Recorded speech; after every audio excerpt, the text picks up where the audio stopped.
Bismillahirrahmanirrahim. Assalamualaikum warahmatullahi wabarakatuh.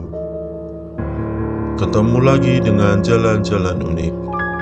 Pada kesempatan kali ini, saya akan menceritakan sebuah kisah horor di pesantren. Cocok sekali yang dikisahkan pada hari Jumat yang bernuansa sangat mistis. Kisah ini berjudul Horor di Pesantren. Bocah yang muncul dari bak mandi. Namun sebelum saya mulai kisah ini, silahkan Anda subscribe dan tekan tombol loncengnya agar kalian semua mendapatkan informasi terbaru dari channel Jalan-Jalan Unik. Oke, langsung kita mulai aja kisahnya. Dan inilah kisahnya. Kamar mandi dan malam Jumat adalah dua elemen sempurna untuk mengawali latar sebuah kisah horor.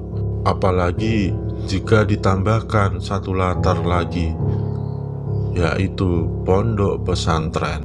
Ini adalah kisah nyata yang dialami seorang teman sekamar dulu di sebuah pondok pesantren tidak terkenal di daerah Solo.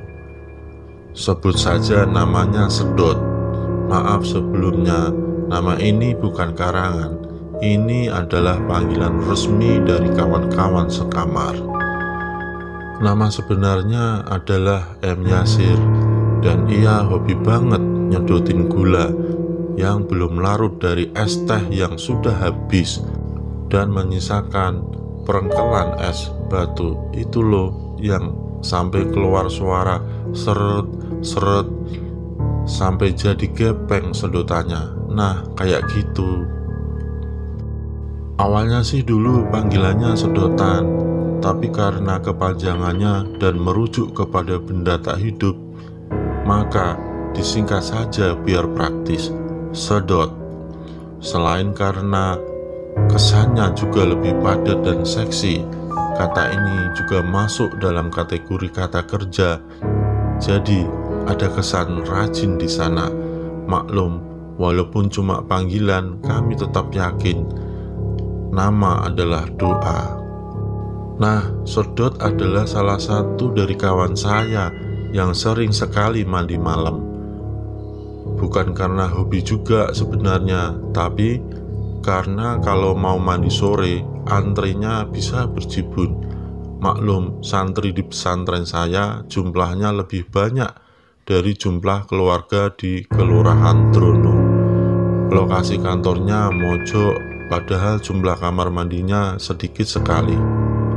Kebanyakan dari santri-santri senior. Waktu itu saya dan Sedot sudah kelas 3 SMA, lebih memilih mandi agak mepet waktu maghrib, biar agak sepi. Namun, jika hari itu adalah hari Kamis sore, kami biasanya akan memilih mandi keesokan harinya. Sebab malam Jumat di pesantren saya, auranya sedikit beda, sedikit serem. Di setiap malam Jumat, pesantren saya selalu memiliki agenda khusus. Sejak ba'da maghrib, santri akan berkumpul membaca manaqib Syekh Abdul Qadir Jailani di masjid.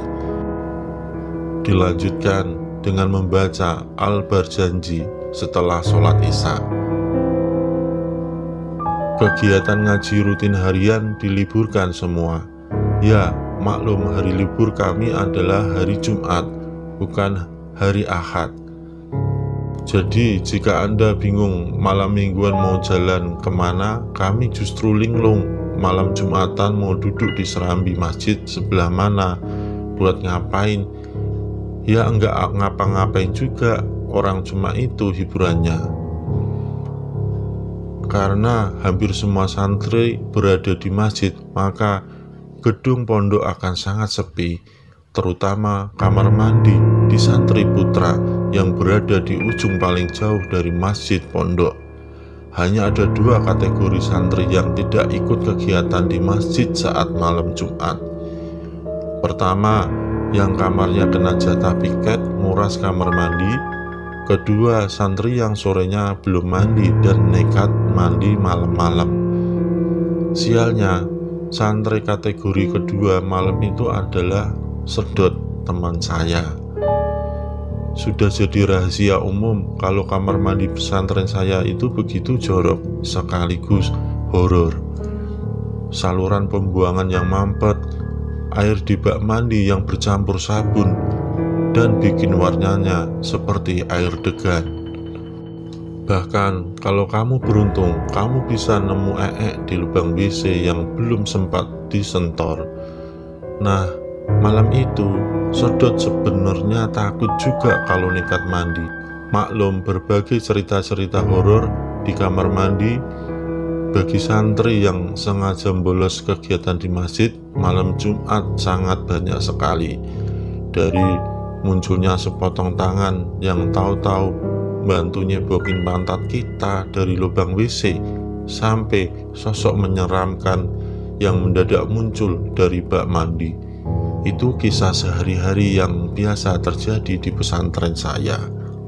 Waktu itu sih saya yakin cerita-cerita itu pasti akal-akalannya para kang ustadz pondok saja, biar anak-anak takut mandi malam, terus jadi bergegas ke masjid sehabis maghrib. Namun sekalipun saya dan beberapa teman seangkatan yakin cerita horor itu cuma bentuk propaganda para kang ustadz pondok, bentuk kamar mandi Pondok Putra emang sudah kebangetan serem dari sananya.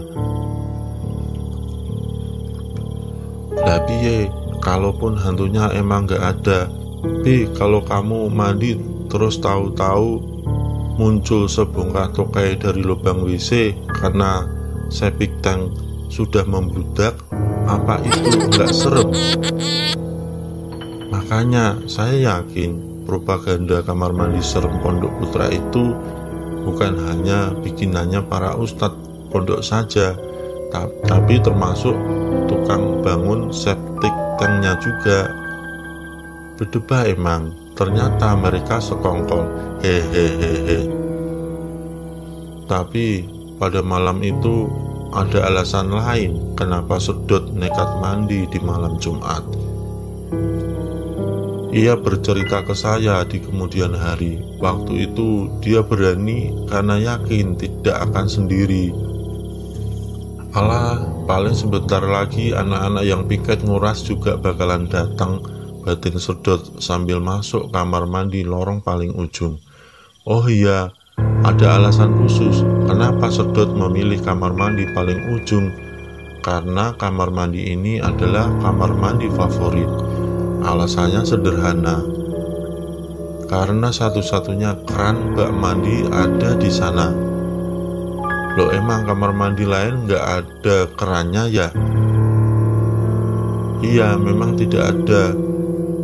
Jadi begini, di kamar mandi pesantren saya hanya terdapat sebuah bak mandi sangat panjang yang dipisah-pisah dengan tembok hingga menjadi bilik-bilik kecil kamar mandi. Alhasil, keran air hanya perlu satu untuk satu deret kamar mandi. Irit, praktis, dan membuat batas minimum volume air yang bisa dipakai bersuci mudah terpenuhi. Nah, saat Sedot masuk kamar mandi favorit itu, bulu kuduknya mendadak berdiri. Katanya, hawa terasa mendadak panas. Sedot gusar, ini kok anak-anak yang piket nguras belum datang-datang juga ya? Lama menunggu di kamar mandi sambil membayangkan cerita-cerita horor, nyali Sedot pun jadi ciut. Setengah buru-buru, Sedot pun langsung mandi, berharap segera selesai. Di tengah-tengah aktivitasnya mandi, Sedot samar-samar mendengar ada suara keciprat air dari salah satu kamar mandi di sebelahnya. Jancuk, opo kuwi? Sedot memaki dalam hati. Sialnya, saat dalam posisi sangat ketakutan seperti itu, Sedot sedang keramas dan busanya banyak turun ke bagian mata. Ia pun harus memejamkan matanya terus. Selang beberapa detik, bunyi keciprat air itu terdengar lagi. Seperti itu sampai 3 kali.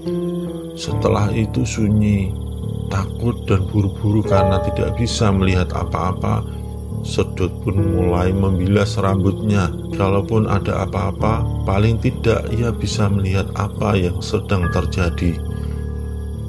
Pada saat itulah, tepat di hadapan Sedot, muncul sesosok tubuh misterius dari bak mandi dengan begitu cepat. Sedot mematung, tubuhnya gemetar tanpa ia sadar. Sejurus kemudian, "Ampun, ampun!" teriak Sedot sekencang-kencangnya, mungkin sambil mengucek matanya. Sampai ketika Sedot bisa dengan jelas melihat sosok apa yang ada di hadapannya, imajinasinya lari kemana-mana. Imajinasi yang malah bikin ia semakin ketakutan. Makhluk itu akhirnya benar-benar menampakkan wujudnya di depan Sedot kali ini. Seorang bocah yang juga telanjang. Sedot memperhatikan dengan seksama bocah itu, hingga akhirnya ia tahu ternyata itu hanyalah anak SMP yang sedang berenang mengitari bak mandi dari bilik ke bilik. Malam Jumat itu memang giliran anak-anak SMP yang dapat giliran menguras bak mandi. Sedot yang tadinya takut bukan kepalang, mendadak jadi jengkel tak karuan. "Bocah Edian, jangan nyemplung dulu, jangan dimulai dulu ngurasnya, aku masih mandi." Sambil mengucek-ngucek matanya yang juga kelilipan, Sedot membalas pelan, "Sorry mas, sorry, aku keliru kamar mandi." Hahaha. Ternyata ada anak SMP yang ngerjain Sedot. Nah, sekian dulu kisah horor di pesantren ini. Jika kalian suka dengan video ini, silakan Anda subscribe dan tekan tombol loncengnya. Terima kasih.